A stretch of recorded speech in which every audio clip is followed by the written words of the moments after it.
What happens if you cut off the pins of a CPU? The result might surprise you. Hey everyone, I'm mryeester, and today, let's find out.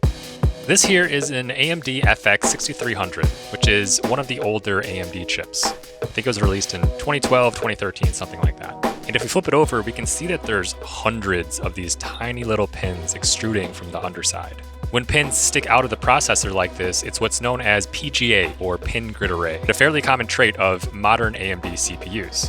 The alternative to PGA is LGA, or land grid array, like most modern Intel processors. Like this one here on the right, you can see there's no actual pins extruding out, but instead have all of these connective pads. And while today it's common for most AMD processors to utilize PGA and most Intel processors to utilize LGA, both companies have historically tried both types of grid array designs. And if you go back far enough, you can actually find Intel processors that have pins.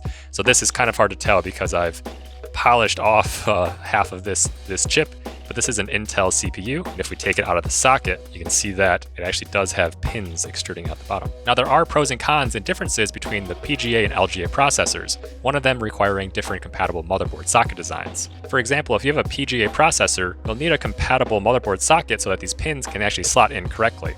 For example, this FX 6300 can't actually fit into an LGA compatible socket. As you can see, there's nowhere for these pins to go.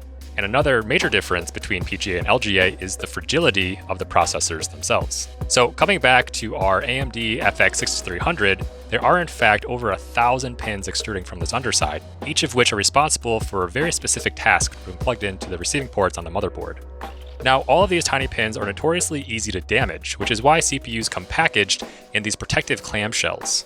What these do is they leave a little gap of air so that the pins don't actually come in contact with anything. So that way, if you do happen to drop it, like that, ideally nothing should be damaged. And in our case, it seemed to do the job. No bent pins here. Now, you've probably heard PC horror stories of someone accidentally dropping one of these expensive processors and bending a bunch of the pins.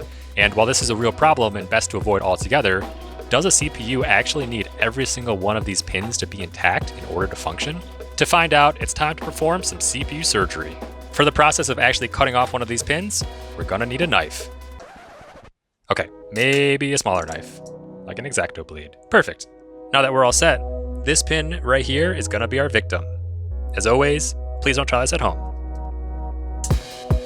And with that, the surgery is complete. Think of it as a haircut for the CPU. So with this single pin cleanly removed from the processor, let's install it into our system and see what happens.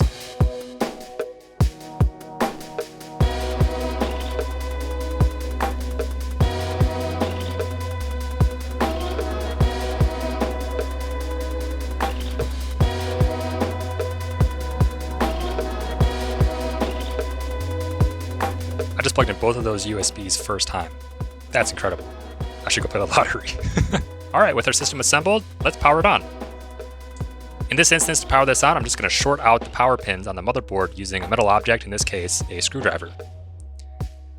So with that, we can see that it spins to life instantly, which is a good sign, which means that the CPU isn't failing enough to completely stop it from powering on.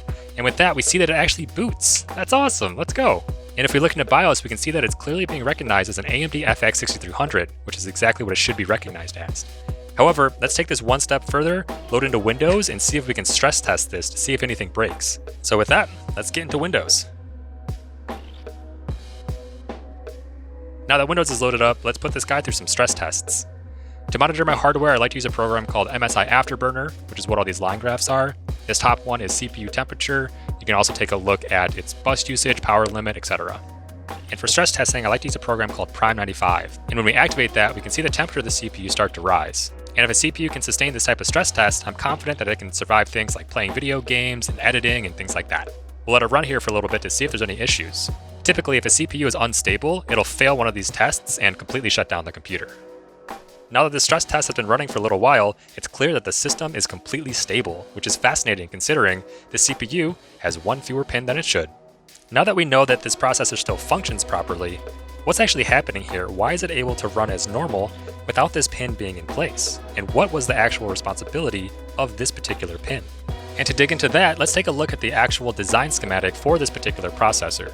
And every single one of these squares coordinates to one of the physical pins and describes what its function is.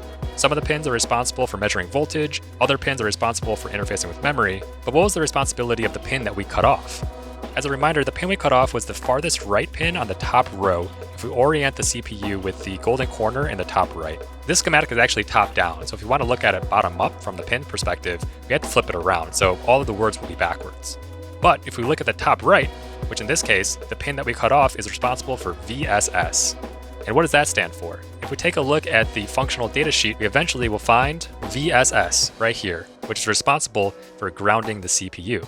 If we go back real quick, you can see that there's plenty of VSSs to go around. There's a lot of these green squares which all have that same purpose. So the fact that we cut off one of the grounding pins does not prevent the other ones from continuing to ground. Therefore, because this pin here had one of the most common and duplicated tasks throughout the rest of the CPU, its absence does not prevent the computer from running as normal, as we saw in our experiment. Therefore, if you do happen to drop your PGA CPU and damage some of the pins, don't lose all hope right away. Pins can be pushed back into place, and if you're extremely lucky, any pins that break off completely might just have some backup. As they say, there's strength in numbers. Thanks for joining me on this experiment. If you enjoyed it, consider subscribing to my YouTube channel or follow me on TikTok, where I post tons of short-form tech tinkering content just like this every single week. And if you're really curious what happens if you were to keep cutting off pins until it completely breaks, check out my TikTok video of me doing exactly that. Link down below. That's all I got today. Thanks for watching.